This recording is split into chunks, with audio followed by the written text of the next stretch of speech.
Good morning. Good morning. Om Shanti, everybody. My name is Harpreet, and it's my honor to welcome our special guest today, Aruna Ladva. Aruna is have learned her spiritual truth in age of 8. She started meditating when she was in age of 8. Her deep experience led her to realize her purpose by the time she was 14. For over 30 years, Urana has practicing meditation as has become a spiritual author. She launched so far 8 books. Some of the names are It's Time for Relationships, It's Time for Change, It's Time for Self-Empowerment, It's Time to Be Cool, It's Time to Meditate. It is time to do the inner work. And there's few more books. And we have some books here in our library, so anybody wants to look at those books, we can help you with those. Urana writes blog weekly and articles. They are now translated into several different languages. She's born in Kenya, educated in England, worked in Vancouver, and how lucky we are to have Aruna with us today. And she actually helped to establish the Vancouver Center, where we are all now using all the privilege for the meditation. She lived in various parts of the world and regularly traveled to India. She had the blend of both culture, the East and the West. Now all of us, let's help me to welcome, is all the way from England, Aruna Ladva. We are so lucky to have you here today with us to share your wisdom and all the things you have learned and you're using and sharing with the world. We feel so lucky to have you with us today. From your busy schedule, you took the time to share with us. Thank you, sister. Thank you. Thank you for inviting me. Thank you to everyone in Vancouver and Sister Claudia. And of course, you know how much I love Vancouver. And I always say that Vancouver was my period of, let's say, a deeper awakening. Because when I left London to go to Vancouver, I was given some space. In London, I was so busy. 3 people took over my jobs when I left London. And so in Vancouver, I had some mental space, and the sisters there at the time just gave me that space. And so I really felt that I evolved more. I found out more about myself. And so I'm forever grateful for that experience. And of course, Vancouver is so pretty. Every weekend, I would go off to the mountain or the sea. So yeah, you guys are lucky to have a bit of heaven there. So let's go to today's topic, which is contentment, no matter what. And what I've done today is I've actually done a little bit of research on some of the religions, and I'll just share a bit of that essence with you in a few minutes. But contentment is something that is desirable to strive for. And in every faith, it talks about mastering contentment. And let me begin by saying that, are we content? We're never happy with everything we have. You know, maybe the TV set is not big enough. Maybe we're not too happy with our school children's grades.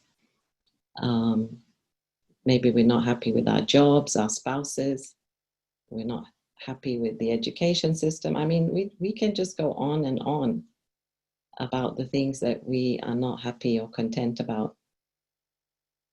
And then together with that, there is this aspect of just not being happy, and therefore our pursuit to find that happiness through all the billboards we see, the advertisements we see, and they kind of lure us into this belief that if I get that, then I will be happier for it, right? So they always show a pretty big car with a pretty lady. So if you get the car, you'll get the pretty lady with it, or in due course. And everything, every ad is so seductive, and it is an illusion. It's really an illusion to think that by getting more of that, I'm going to feel more inside of me. And so let me begin by sharing this story. And the story is, it just came to me actually yesterday. And the story is about a couple of schoolgirls who decided to play a kind of prank on the school, on the teachers. And what they did is they got 3 goats, okay, 3 goats. Now they marked goat number 1, they marked the second goat number 2, and they marked the third goat number 4. And they let these goats loose into the school in the morning. And as everybody started to come in, the teachers started to come in, they started smelling, because these goats, you know, they make a stink.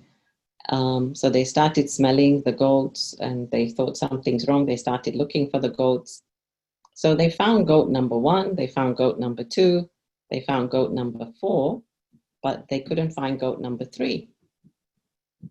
And so they searched high and low and everywhere, and they even had to dismiss the school because, you know, it wasn't a very hygienic place to be in. And so, of course, that's what the girls had wanted, is a day off from school. And so they were let out of school while these people searched for goat number 3. And of course, they won't find it because it doesn't exist. But isn't this also the story of our lives, that we are constantly in pursuit of something out there, but is that really where it is? Is that really where to find it? It's a bit like this, what is his name? Nasruddin something. And this is one of his stories, that there was this lady looking for her needle. And so she's looking outside under the lamppost. So some guy comes along and says, "Oh, can I help you?" And she said, "Sure, I'm looking for this needle." He said, "Okay, I'll help you." Then after some time, not finding it, he asked, he said, "What were you doing?" She said, "I was doing some needlework." He said, "Where were you doing this needlework?" She said, "Oh, in my house." And then he said, "Well, where did you lose the needle?" She said, "In my house." He said, "Well, why are you looking here?" She said, "Well, because there's more light out here." "But will you find it there?" In other words, the moral of that is, it's more convenient to look in the light, but let me find it where I lost it. And so these truths that we talk about, the peace, the happiness, the contentment, these are all inner truths. Right? Just register that for a minute. These are all inner truths. And so how can I be looking for it out there? Because that is all material. This is immaterial. Can I go buy a pound of peace? Can I go buy a kilo of love? Does it grow on the trees? Yeah, is there a special offer on respect? No. So these are the qualities that are inside. And we seldom look, we seldom turn inside and look inside and say, okay, what is going on inside? And we are constantly looking out there. And honestly, social media, television, all this does not help us. in trying to find ourselves. In fact, it takes us further and further away. In fact, let me just share this piece of truth that I just came across recently. So when we're looking at the television, what is the television? Yes, it's a big black box, but why do they say television? Because it means tell me a vision. Like, give me a vision. I can't create a vision for myself. So you tell me a vision. And together with give me a vision, tell me what to do. So then we sit in front of this box and we keep looking at all the stories, the soap operas, etc. And then we start to think, oh, maybe my life needs to be something like that. And then what do we have on the television? We have channels, right? So again, channels, channeling. This information from the TV is being channeled into your head. And actually, the channeling is not a healthy channeling. It's feeding you to think, behave, to create certain beliefs that are not not serving us. And then the channels have programs. So the same concept, it's programming our mind. So anybody who's sitting watching a TV set, really think twice. When you get up from watching that TV, you can't tell me that you haven't been influenced. People think of it as they go to bed. People think of that scene or that comment, that remark, whatever, when they wake up, right?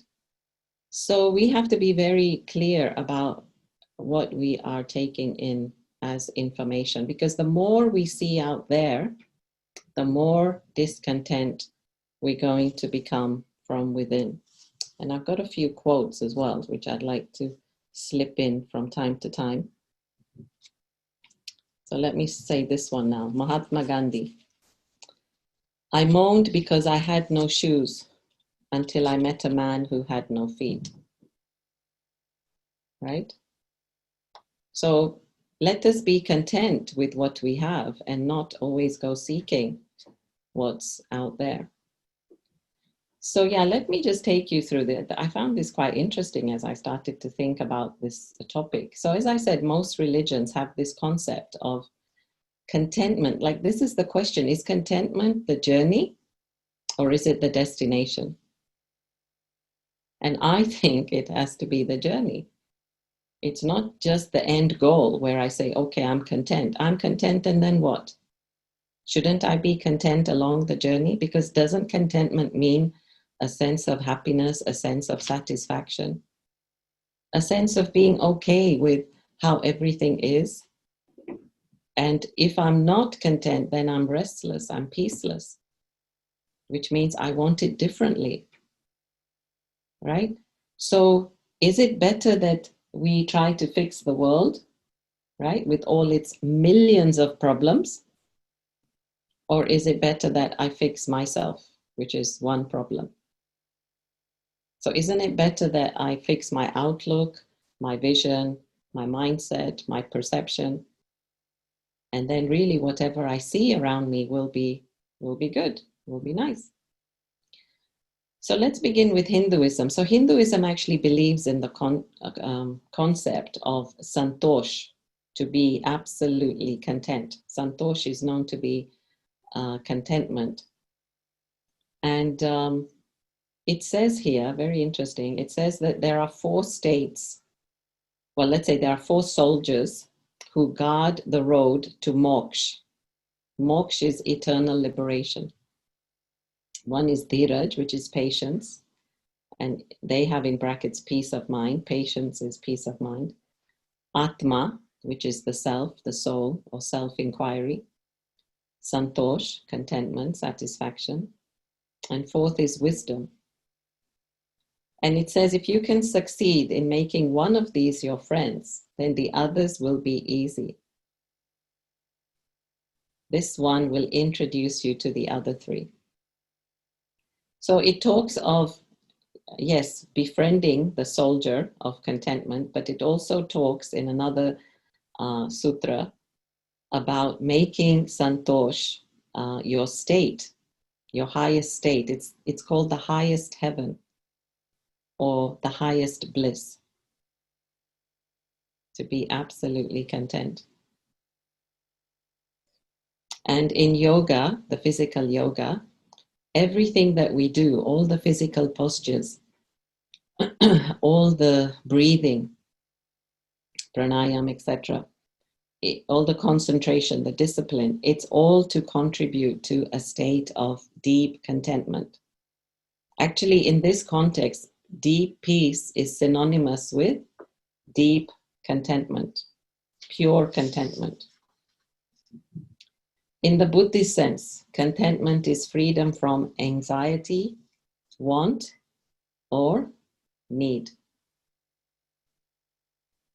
And its end goal is, of course, nirvana, right? Nirvana means nirvana, beyond sound. And again, if you expand that, it's beyond action, like all these things, right? Everything material makes a noise, makes a sound. The body makes a sound. Even if you don't talk, there's movement, it makes a sound. The trees make a sound. All the elements. So it's going beyond the physical to attain the greater, which is to go beyond the cycle of birth and death. But again, the aim is for them, it's saying santosh, contentment. It's saying that contentment is the goal behind all goals, because once achieved, there is nothing to seek until it is lost. Then let's come to Islam. So in Islam, they have this term, Radi, or Al-Radi, which is Razi in Hindi, we say again, content. Yeah, we say in English, Hindi, we say, Khush Razi, are you happy and content? So it's this thing of like, is everything okay? So in Islam, they say, when you make God content, you will become content. In other words, make God content. Make him Razi. Make him be pleased with your elevated deeds, your elevated virtues. And when God is pleased, then he will take you to heaven. The best of my people are content, and the worst are the greedy. The richness is not in the richness of things that bring pleasure in the world. It's the richness of the self. That's Islam. And then in Judaism, so Ben Zoma, he was actually a good interpreter. He was known to be a famous interpreter of the Jewish scriptures.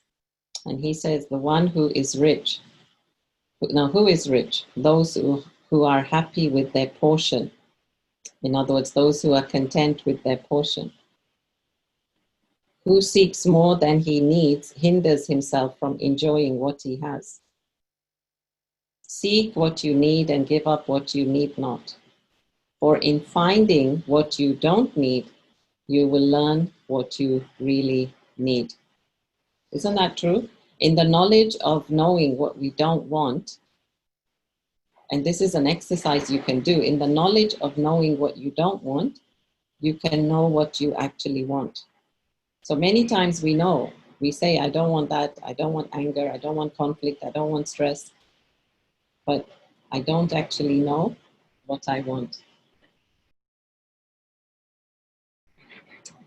The Bible calls us to allow our convictions and not our circumstances to govern our sense of contentment.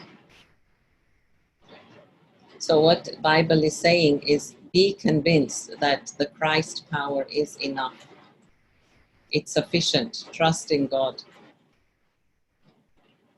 So this is some of the themes from the different religions. So okay, now we know that contentment is good. So how to achieve it? I think everybody knows it's good to be content, but how do we achieve it? So let's have another quote. True contentment depends not upon what you have. A tub was big enough for Diogenes, right? The Greek philosopher. But the world was too little for Alexander the Great. So again, it's about how you see what you have. Actually, in the Raj Yoga philosophy, we say that if you have all the virtues, but you don't have contentment, then you don't have anything. Because you can have everything, but if there's not that santushta, that contentment, then it's like you're still empty. And the same can be applicable for wealth. If you have all the wealth in the world, but you are still not content, then what is the value of that wealth?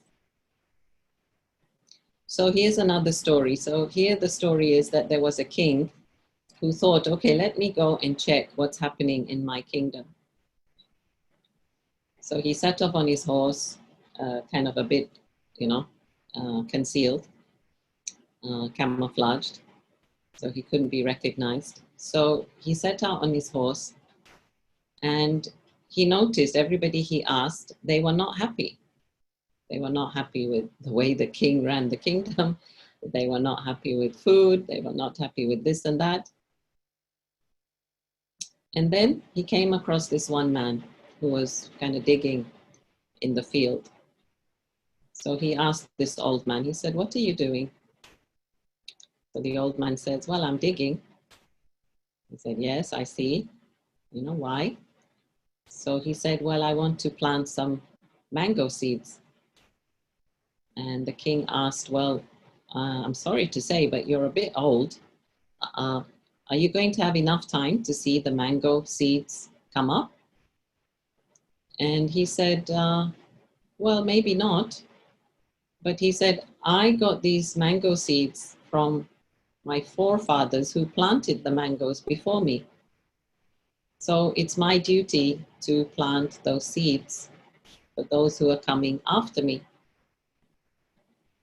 And so the king said, "But are you happy?" He said, "I'm very happy." He said, "Are you happy that you will not get to eat the mangoes?" And the old man says, "I'm very happy." And that's when the king realized that, yes, true happiness is in the giving. True happiness is not in the taking. Now, if this old man can be working at that ripe old age, planting mango seeds for mangoes that he may not see, and it's still giving him happiness, then there's something to be said about inner contentment.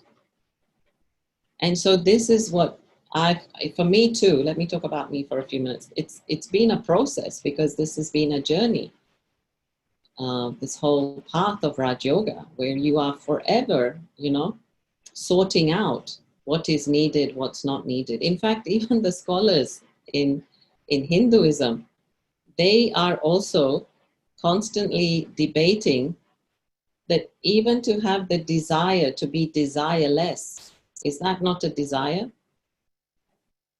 The desire to be content, isn't that a desire? So they forever, both Hinduism and Buddhism, they eternally have this argument. So what the conclusion I came to is, of course, a lot of it through trial and error. Is this what you really need? Is this what you really need? Is this really what's going to make you happy? So you can continually ask yourself these questions.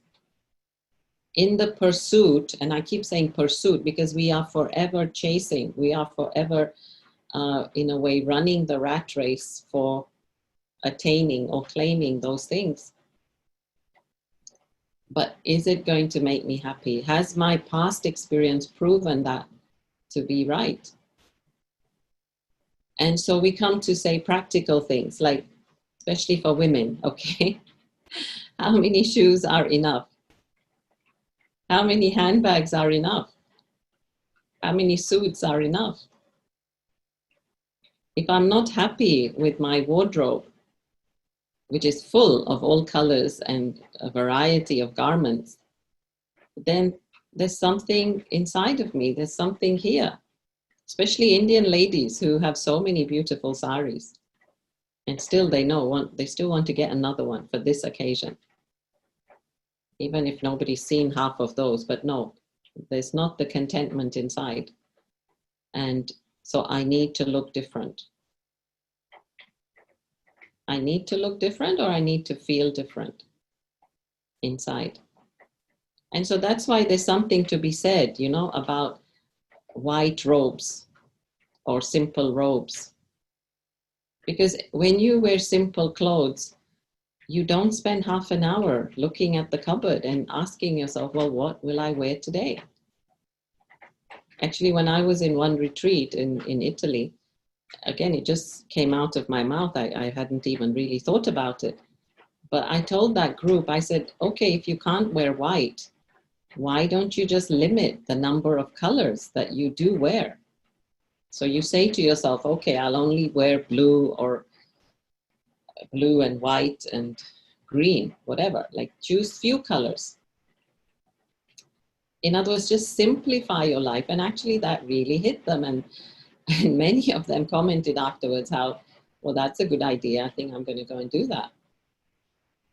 So there are ways. You don't have to go to the extreme of, you know, getting into just white clothes, but even to just simplify yourself, simplify the colors, simplify the number of items, simplify the styles. We don't need to have one piece of everything. Because regarding contentment, it's actually disciplining of the mind. It is a discipline. You have to tell yourself, I am content. Otherwise, we'll never be content. So yeah, as you hear, I mean, I do a fair amount of traveling, and so I too have to really, I choose items, and then again, I have to choose from that. Because there is a strict restriction on what I can carry and what I can't carry. And so over time, that has got me into this training of this is enough, this is enough, this is enough. I don't need so much. I've said in my talks a few times already, I'm actually locked down in London, and I thought I was going to be here 2 weeks. And it's been 3 months. And I've only got like 7, 8 pairs of clothes, and I've quite managed. Of course, we're not going out. That's the advantage. But even that said, I've realized it's still here, you know, feeling I'm wearing the same stuff every day. Clean stuff every day. But in my mind, I'm checking, do I want to wear anything different? And if I do, why? Am I not happy with what I have? Am I not happy with what I'm wearing? Same with makeup. When we put makeup on ourselves, I don't have any, not today. No, I don't wear makeup. But when we put makeup, it's an insult to us, you know, it's an insult to the soul. Because what am I saying? I'm saying that I don't look beautiful enough. And I'm forever trying to strive to look like somebody else. Somebody who's a celebrity, somebody on TV. And can I ever be like them? No, I wasn't born to be like them. I was born to be me. I was born to have this.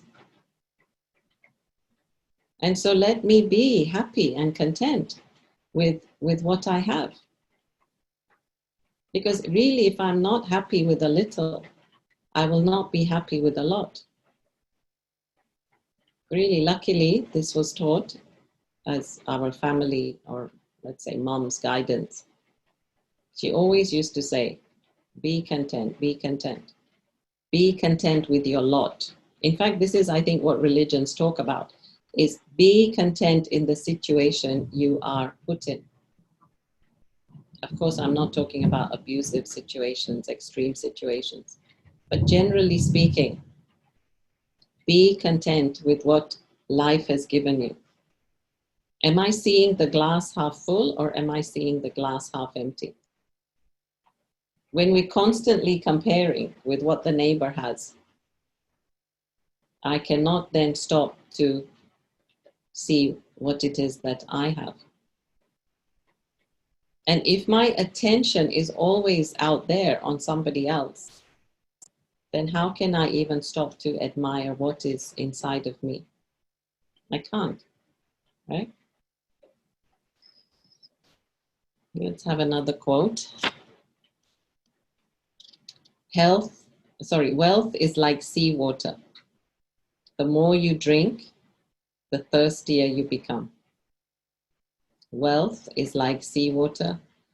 The more you drink, the thirstier you become. This is a philosopher, Arthur Schopenhauer. Then Leo Tolstoy. If you look for perfection, you'll never be content. If you look for perfection, you will never be content. So now I would like to give you a few plus points, a few points for checking. So, as I said, the debate that the sages and scholars make, okay, is it right to have desire or not? Even the desire to be free from desire. So I think there's a difference.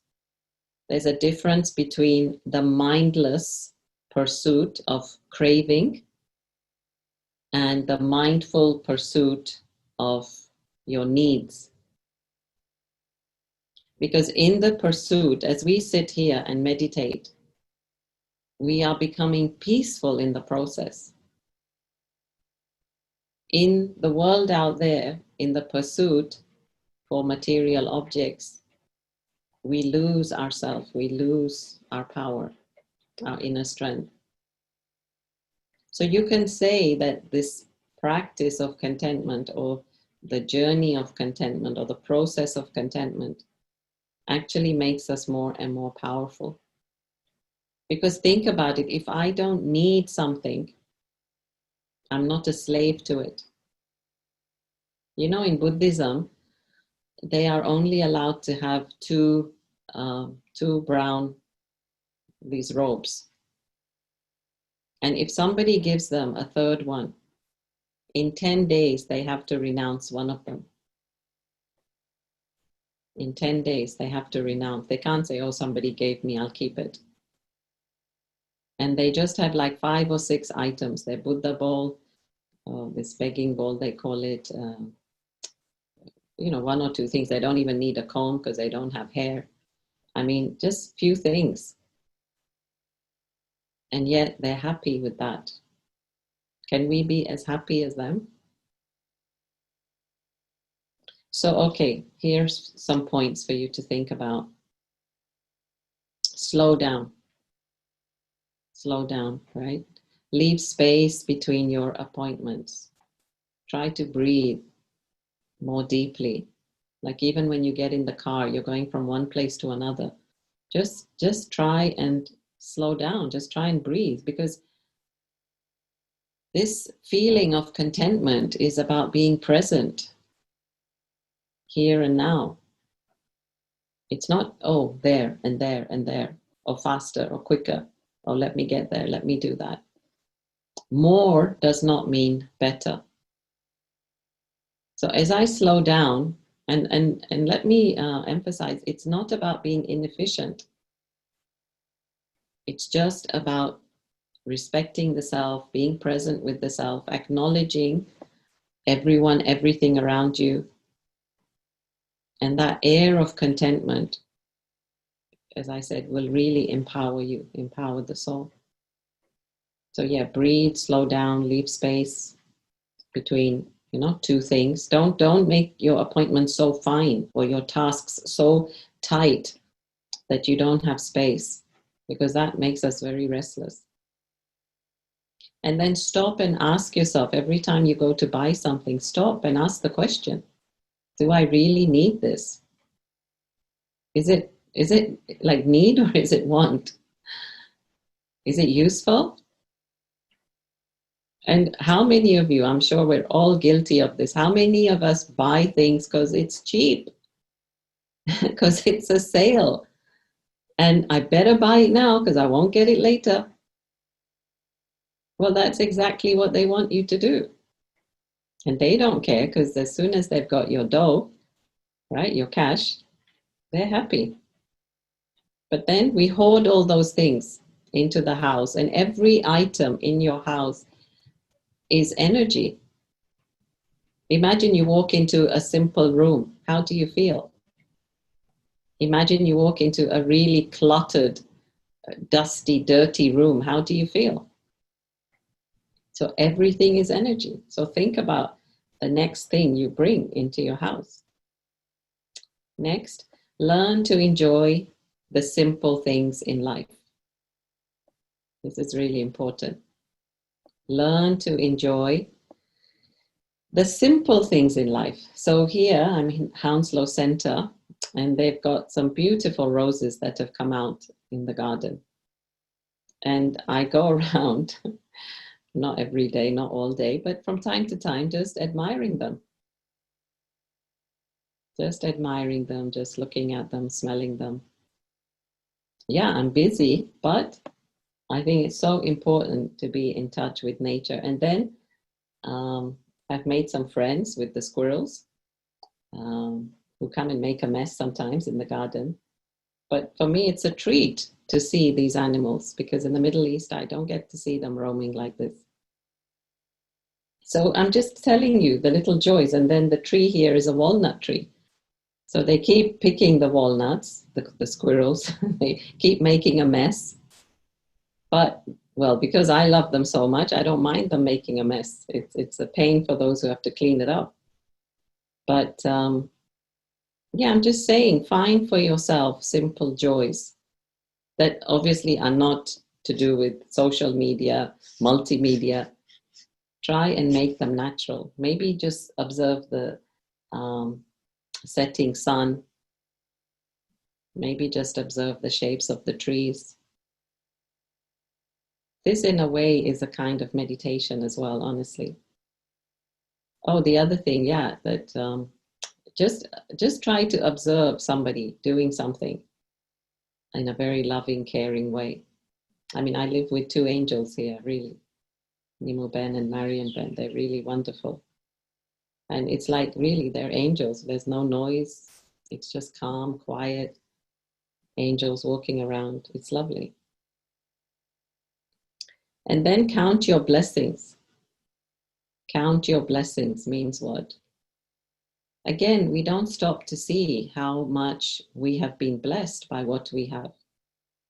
It was a bit like what Mahatma Gandhi was saying, like, I'm worried about my shoes when the other person doesn't even have feet. So counting your blessings is really, and make a list. In fact, Sister Jenti was saying this in one of her classes, that, every day, well, first she said in one day, make a list of 100 things that you are grateful for. And then she said every morning, before you start your day, make a list of 10 things every day that you are grateful for. And again, it just keeps you in that really positive frame of mind, lucky, like fortunate, blessed frame of mind. So that ties in with attitude of gratitude. So again, just to be thankful.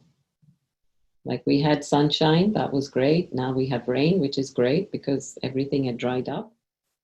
So again, it's us. You see, when I keep myself in that positive frame of mind, then I'm happier to be around.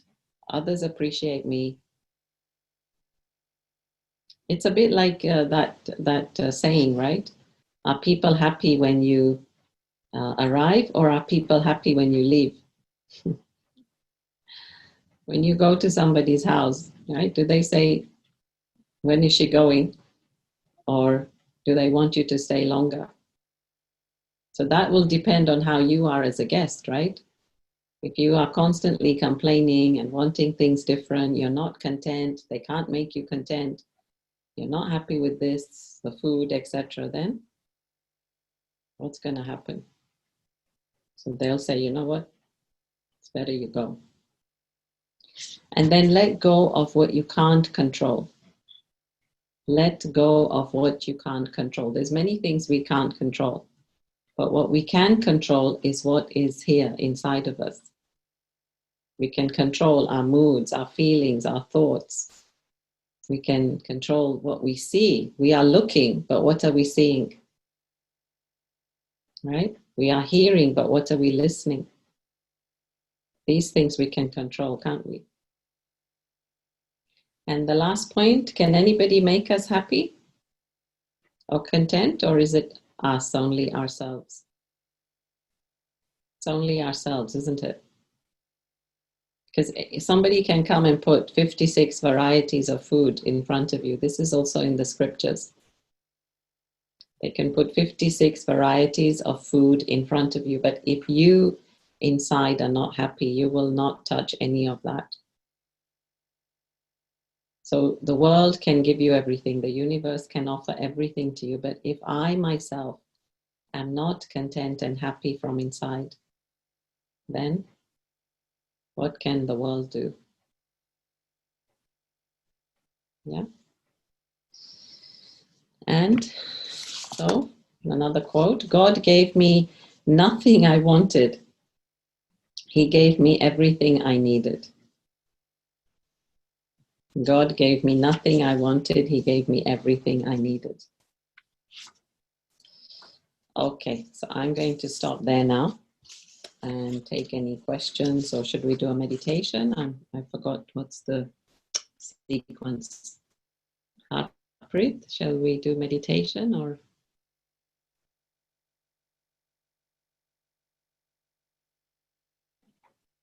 Can't hear you. Yeah, can't hear you, sorry. Harpreet? Claudia, shall we do a meditation? Oh, they muted me. Okay, I'm unmuted now. Can you hear me? Yeah. You can hear me now. We can do a short meditation if you want to do first. We were going to have, let's see if we have a couple of questions here. We have a couple of questions as well. Either way. I prefer to do questions and then just end with meditation. Yeah, I think that would be a good idea. Yes, I'll read the questions. The first question we got here, can you please repeat the 4 steps in Hinduism you shared today? Yeah, I can share, but I think there's more than those 4 steps, actually. Yeah. It was just to show you what Hinduism, also thinks of contentment. But as I said, in terms of Raj Yoga, it's much deeper than this. It's not just the 4 steps, it's all the virtues. But anyway, I will, because see, they want moksha, they want eternal liberation. And we don't want eternal liberation. We want to be in the world and yet feel liberated. And so for that, we need all the virtues. If I'm to live in the world and feel a sense of freedom, not being trapped, not being bound in bondage, then for that, I need all the virtues. But anyway, I'll state what Hinduism says. It's patience, Atma, which is described as self-inquiry, Santosh, contentment, and wisdom. Well said. Thank you, sister. And then somebody asked is the question, how to overcome anger, ego, and insult?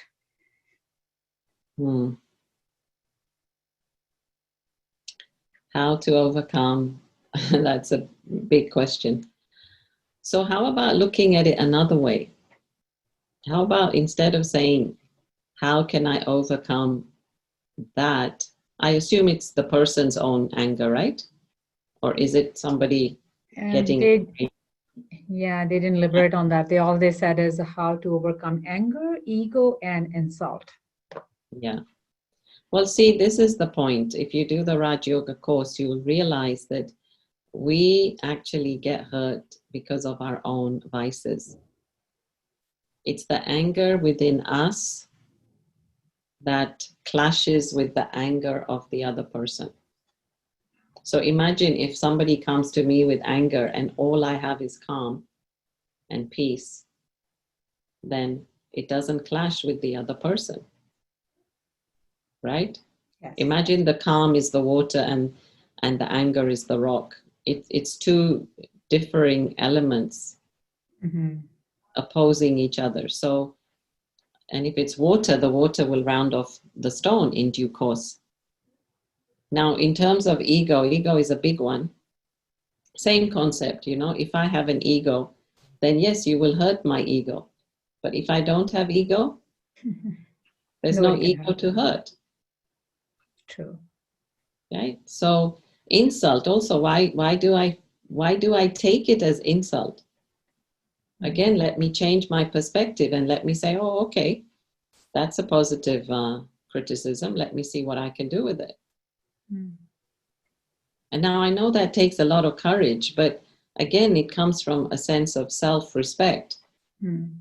And when you respect yourself, then, you love yourself, you care for yourself. So if these comments come flying at you, then because you want to improve, then you say, okay, let me see what it is that's teaching me something.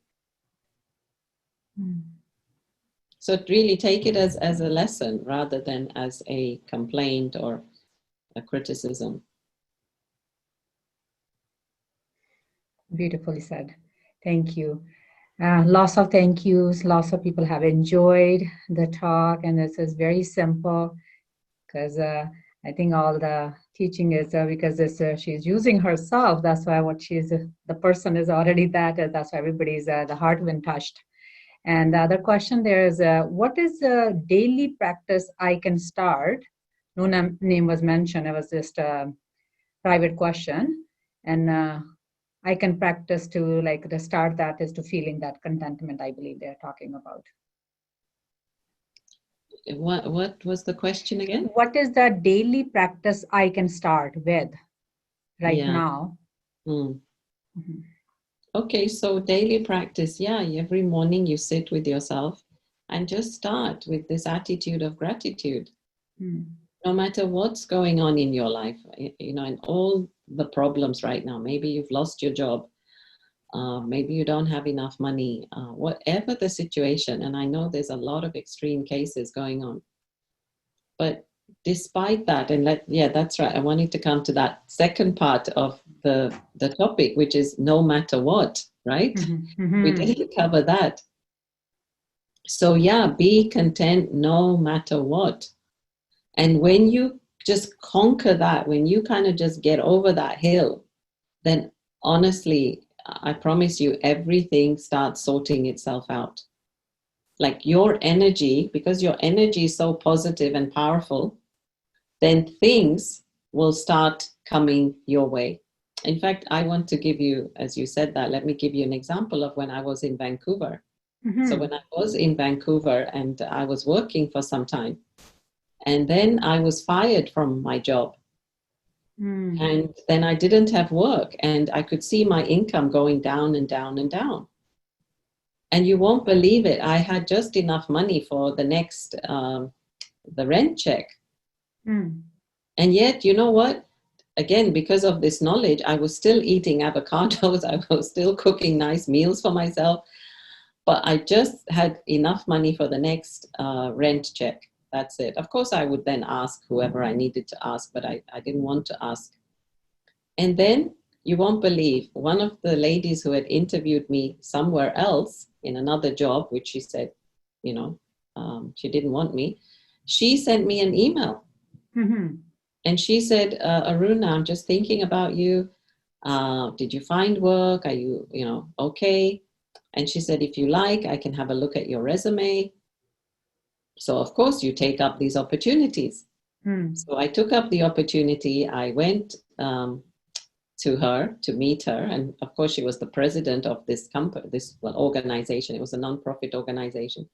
And she gave me an hour and 15 minutes of her time, tried to tell me what to do with my resume.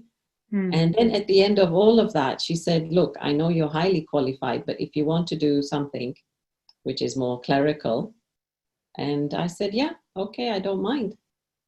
And then the lady phoned me and the other lady phoned me, and I got in, and then I was there 2 years, and it was lovely. I was there, how do you say, like freelance basis. And you know what happened? Because I was there, I had my own hours. I could go in when I want, leave when I want. And then it wasn't just clerical work, it was actually helping the director. So I was doing half of her work. Mm. And so what I'm trying to say is just don't lose faith. Just be happy with what you have. Live as though you have everything. And something will happen in your drama. Help will come, you know? Yeah, just trust. Beautiful. Lots of more questions now coming up. How to create a contentment in a relationship when someone is abusive? In case of run out of them, like basically is what would you do? Then that's the time is probably you can answer that one, sister. You mean if one is abusing the other? Yeah. Well, I don't know to what degree the abuse. I mean, Yeah. you may need to get professional help. Not all things are dealt with meditation, really. We got to underline that. So, yeah, you may need to, seek advice or help from more professional people. But if it's verbal abuse that you feel like between a brother and sister, I mean, very mild things like that, but of course it's hitting you hard. Again, I would say you have to just create that shield. You have to, in your meditation, really make such a shield of light around you and have such strong self-talk that you just deflect that shield of light will just, it's like you hear but don't hear. You don't make it a big thing in your head.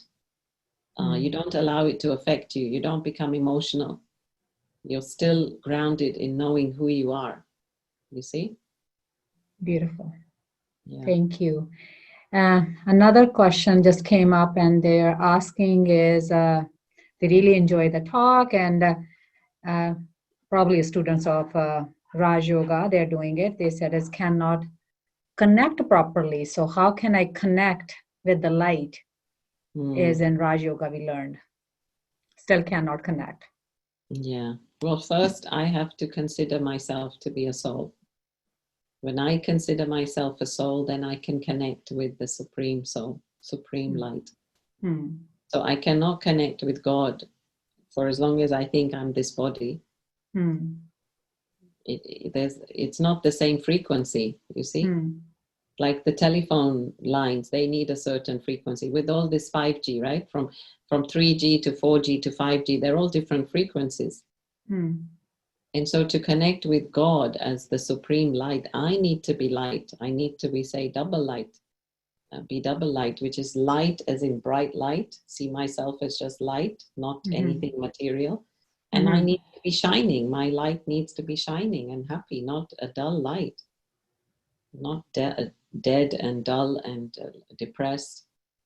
So when I'm in that mindset of feeling bright, then it's easy to connect with God.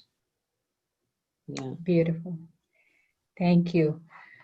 Lots of more questions now. So one question is said is, Om Shanti sister, my question, you mentioned that wearing a makeup means that you do not love yourself or you are trying to become someone else. Is it possible that one can put a small amount of makeup just to look as if you are yourself together? We respect ourselves. Isn't that is a respect thing to make a good impression on others? Why we want to make a good impression. So anyways, of course, all the while coming, knowing that we are beautiful, content with being yourself. Long question, but. Yeah.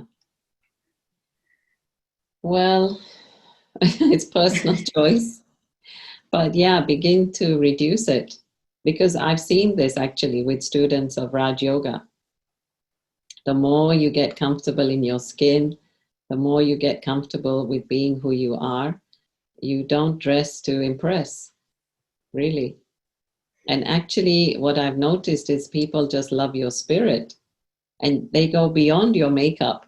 Somebody could put on hordes of makeup but have a really lousy personality. So when your spirit is shining, the light that we talked about, the light is on, the bulb is on, And so people feel your spirit and they're just happy to be with you. Right? So we all know that the beauty is not in what you see, but what you feel. When people Totally. feel your soul, they feel your spirit, they will love you. Totally agree with you. 110%, sister. My profession is actually in the beauty industry, my Ah, outside profession. So I'm executive director with the skincare company. But ah, I don't use much myself, but I teach about the skincare, how important that is. Makeup is not important, it's more the skincare. How you take care of your inner, that is totally reflects outside. And everybody is saying that. They said, you're not even using anything, but you still have this blossoming businesses going on. I was because it's all inside work. yeah. So thank you. Thank you for clarifying there because I was going to get lots of question on that myself.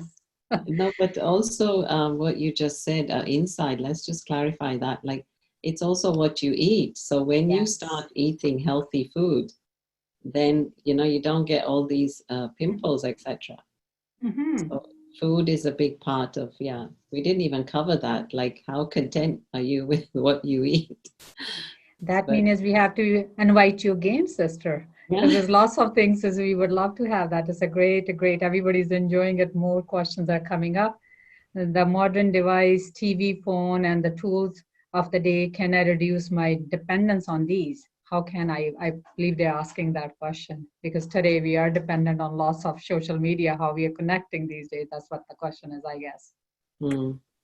Yeah, so you have to find your times. I've done periods of coming off WhatsApp. I mean, I'll use the phone, but I come off the WhatsApp. I mean, sometimes it's hours, sometimes it's been days. You can do this. We are not indispensable. The world is not going to fall apart if they don't find us, right? Mm-hmm. Um, so we've got to understand that we've got to take care of ourselves, and especially if they're going to roll out the 5G, it's very destructive to our cells. And so Mm-hmm. we are going to have to limit the use of that. In fact, now you see there's a phone, there's a laptop here. Imagine those frequencies coming to you. So definitely at night, I really close the phone, like put it on aeroplane mode, that's for sure. It shouldn't even be in your room, actually. I put it just outside my room and it's on aeroplane mode. So at least you get a good sleep. But the point is that it's up to you, really. You have to retreat. There's lots of retreats going on now, which is all these electronic gadgets, being free from electronic gadgets. But you have to know the benefit. You see, you will not do something unless there's benefit in it for you. So you have to understand, how do I benefit from doing this?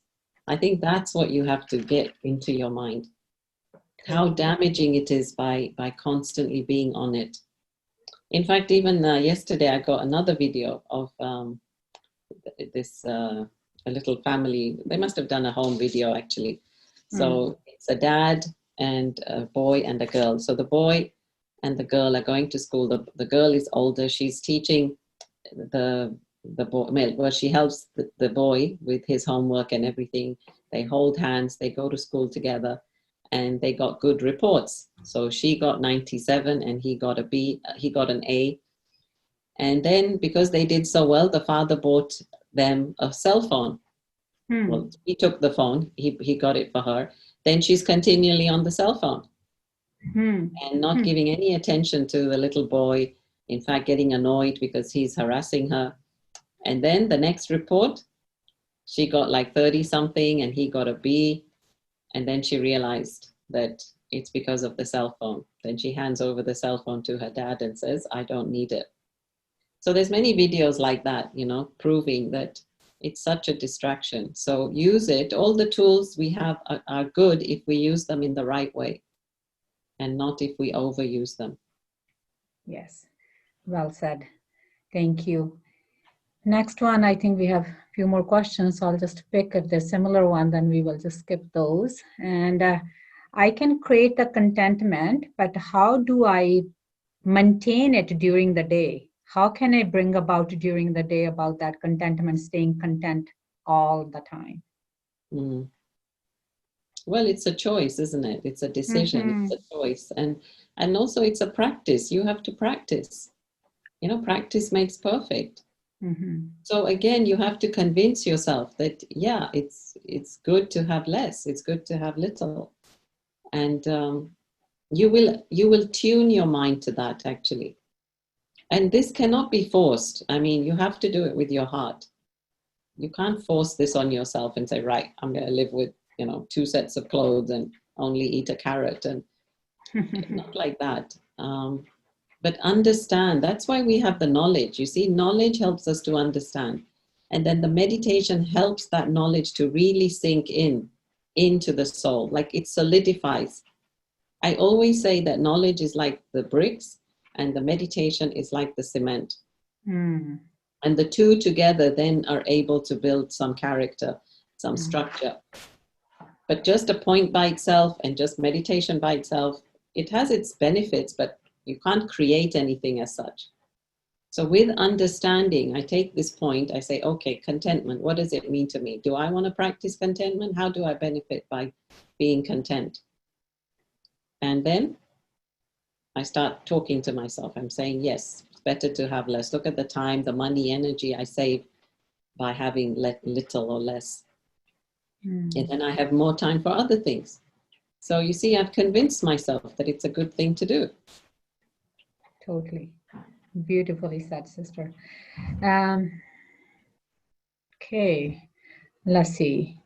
Now, I can keep myself as watching away from TV, but what my partner wants to watch TV, what would I do then?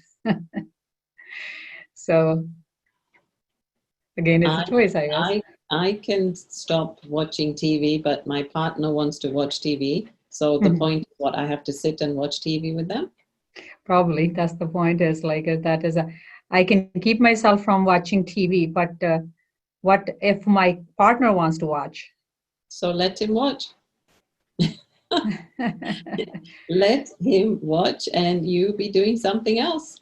Mm, I mm, mean, again, you can make kind of a pact, where you say, okay, these things we can do together, and these things we have to do separately because I don't have the interest for that.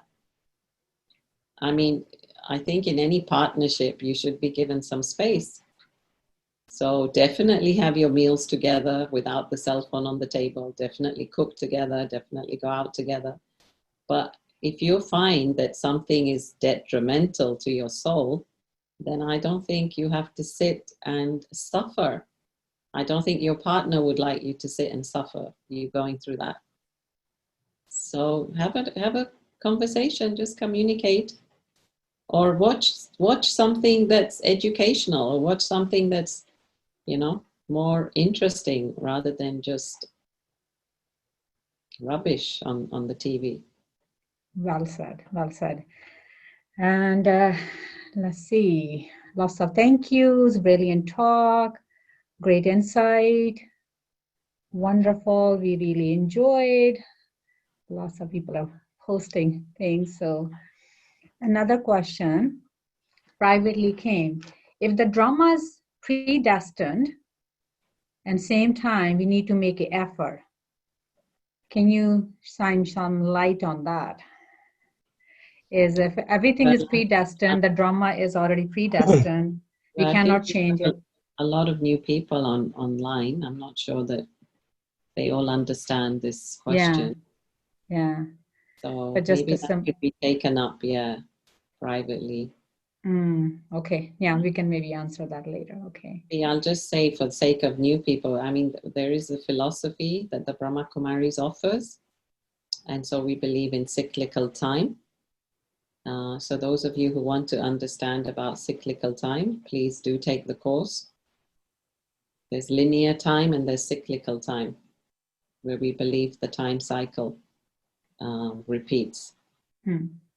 So yeah, please do take the course to understand more, because it's not right in this context in a few minutes to try and Yes, explain all that. thank you. And I think we got all the questions, lots of thank yous. And we can maybe go to meditation. We would like to experience. We got the knowledge part. Now, what you just said is, I think, is a time. I don't think so. I missed any. Let me just maybe share a few minutes about meditation and then I can do Yes. it. Yeah, I Thank think you. that's good use of time. Mhm. So, see, regarding this subject, what we are doing in meditation is we are really getting to know the self. And as we get to know the self, we really do realize how beautiful we are, how wonderful we are, how special we are. I mean, if you're meditating with the right thoughts, then only your beauty can emerge and only a great sense of self-respect can emerge.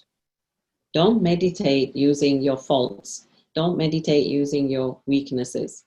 Don't meditate using your ugliness. Don't meditate using your um, mistakes, faults.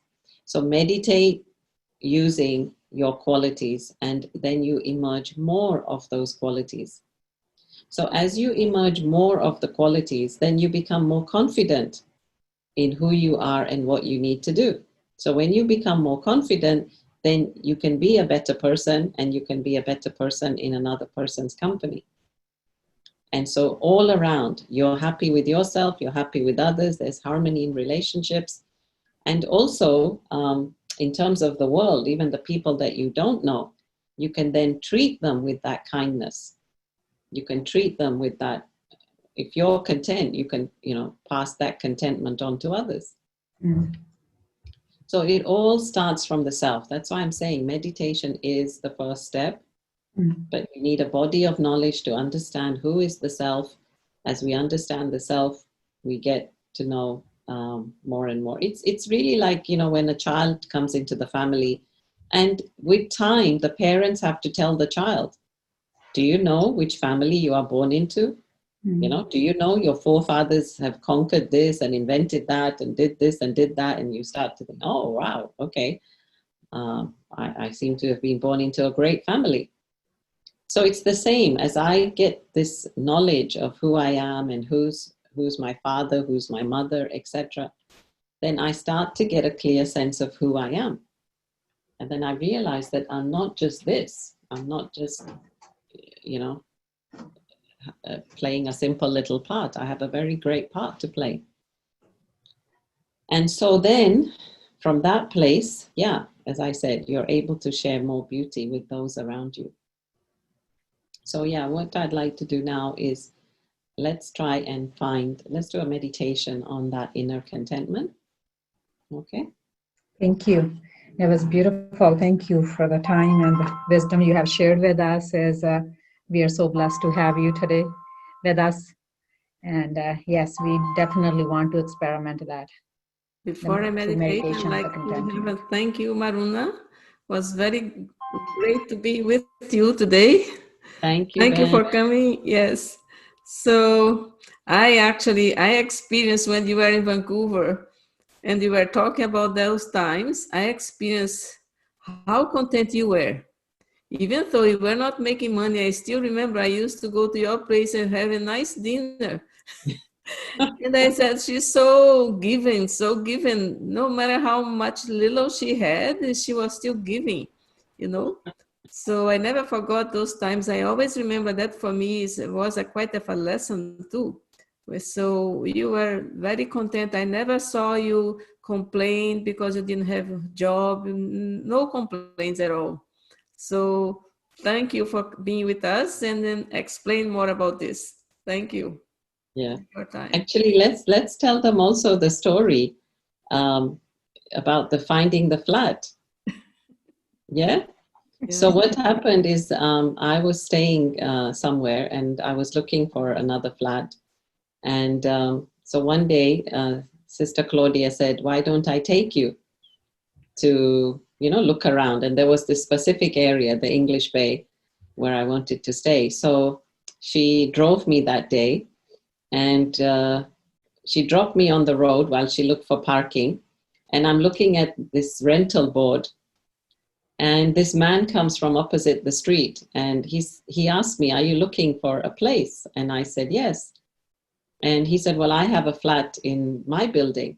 So I went to have a look, and and I saw it and I loved it. And so by the time Sister Claudia phoned me to ask me where I am, I told her I had already rented the place because it just came to me. He came to me, and it was the perfect place, exactly how I wanted it.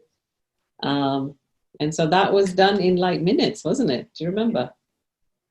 Yeah. It was a very good time.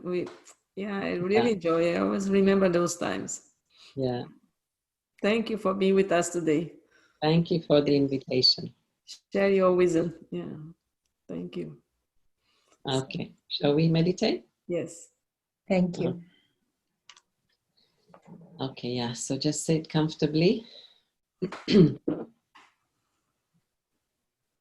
Try not to hold on to anything.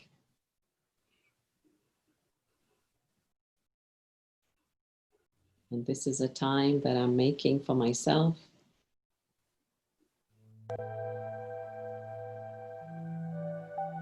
To go inside.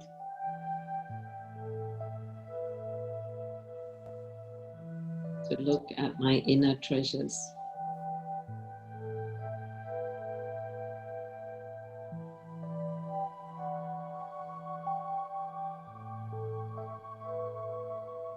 I know that I am a beautiful soul.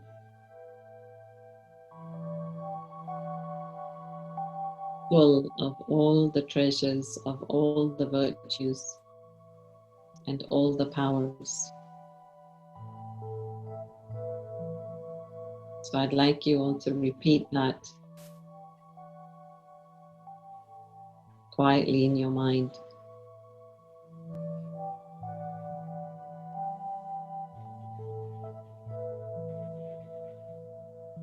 And contentment is my crown virtue.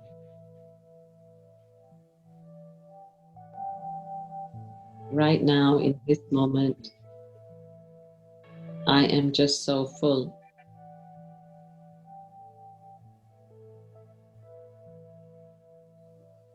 Right now, in this moment, I have everything that I, the soul, needs.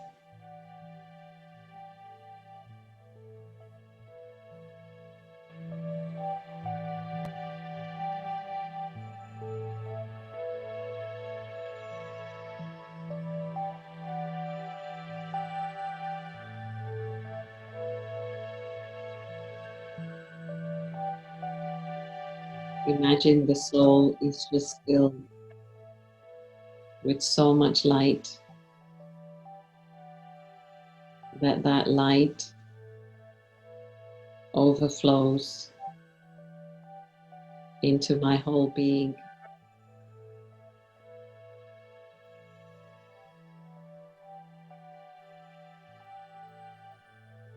And that creates that body of light.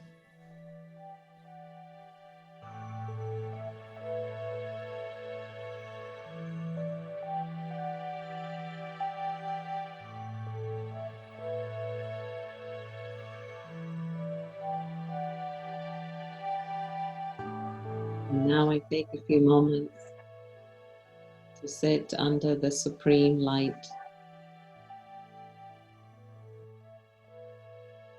Like a soul therapy, all I do is sit under God's light.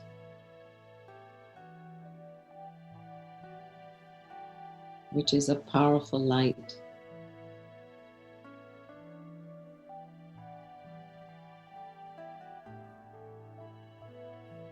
This light absolutely cleanses the soul.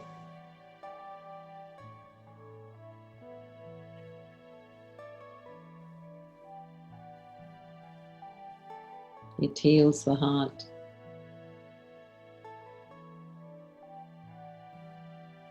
Nourishes the soul.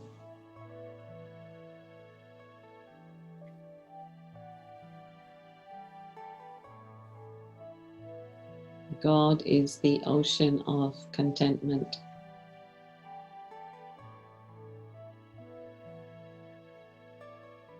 He totally accepts everything as it is. He doesn't want anything different.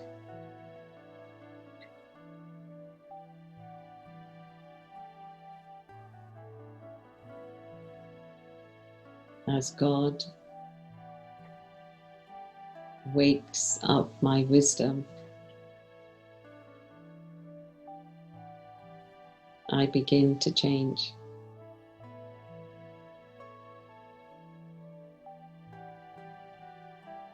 But God is accepting of every soul.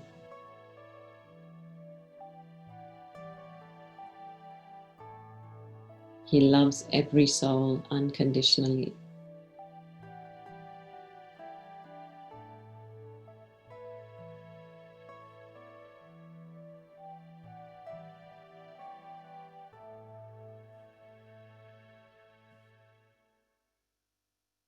So right now in this silence, I'd like you to really get in touch with that deep, contented part of yourself. And just say to yourself, I am truly content. Nothing more can make me any happier than what I feel now.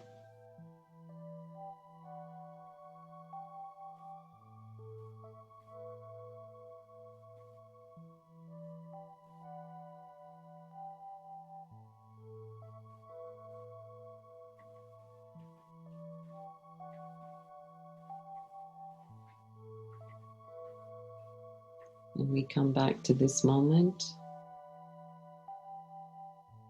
which is your reality, and just try to maintain that state of consciousness, of being full, of being fulfilled,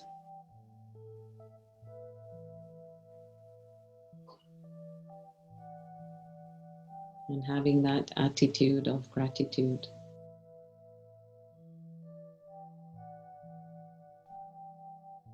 Om Shanti. Om means I am, and Shanti means a peaceful soul.